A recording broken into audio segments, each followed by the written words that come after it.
What if the problem isn't that you lack faith, but that you're constantly disconnecting? Many Christians sincerely love God, yet they live exhausted, frustrated, and without seeing real fruit in their lives. They pray but don't feel peace. They try to change but keep falling back into the same things.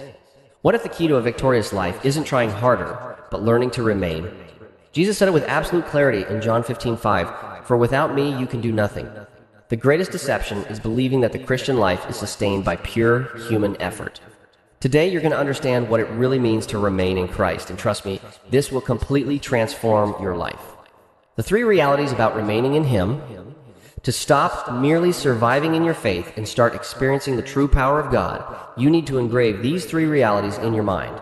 First, your value is in the connection, not in your performance. Religion teaches you that you must reach a certain standard for God to accept you. But Jesus changes the rules.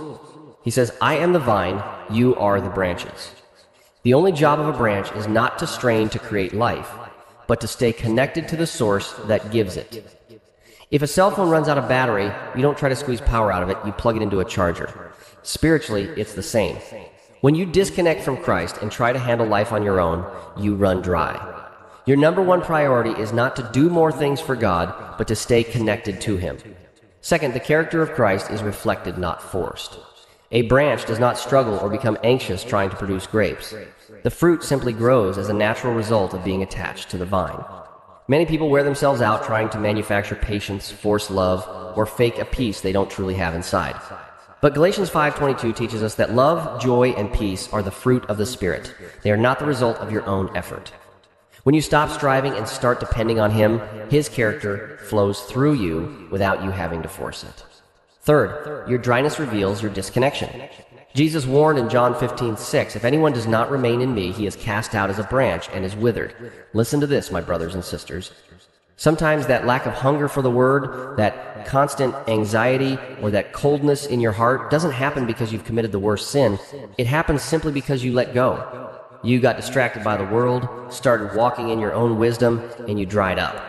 How to remain in Christ every day. So, let's be honest. How do we remain in the middle of a world full of noise and distractions? 1. Let His truth govern your mind. John 15:7 says, "If you remain in me, and my words remain in you." Don't read the Bible just to feel like a good Christian. Use it as your weapon. When thoughts of doubt or anxiety come, tear them down using the truth God has already established over you. 2. Align yourself with His will out of love. Jesus said in John 15:10, "If you keep my commandments, you will remain in my love." Obedience is not to earn heaven. It is the natural response to knowing how much the Father loves you. When you choose to do things God's way, you remain under His covering. 3. Live aware of His presence. 1 Thessalonians 5:17 tells us, "Pray without ceasing." This doesn't mean being locked on your knees 24 hours a day. It means living aware of His presence.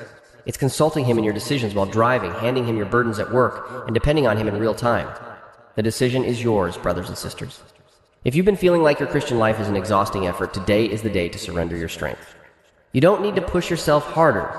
You need to draw closer. Because settling for trying to be good on your own will steal the joy and peace that Jesus already won for you on the cross. If today you're ready to stop fighting on your own and want to learn to depend fully on Him, write this in the comments. Today I choose to remain in the Lord, and let that be the beginning of your true rest. And if this message spoke to your heart, subscribe to Bible Build, because here we don't just seek content, we seek transformation.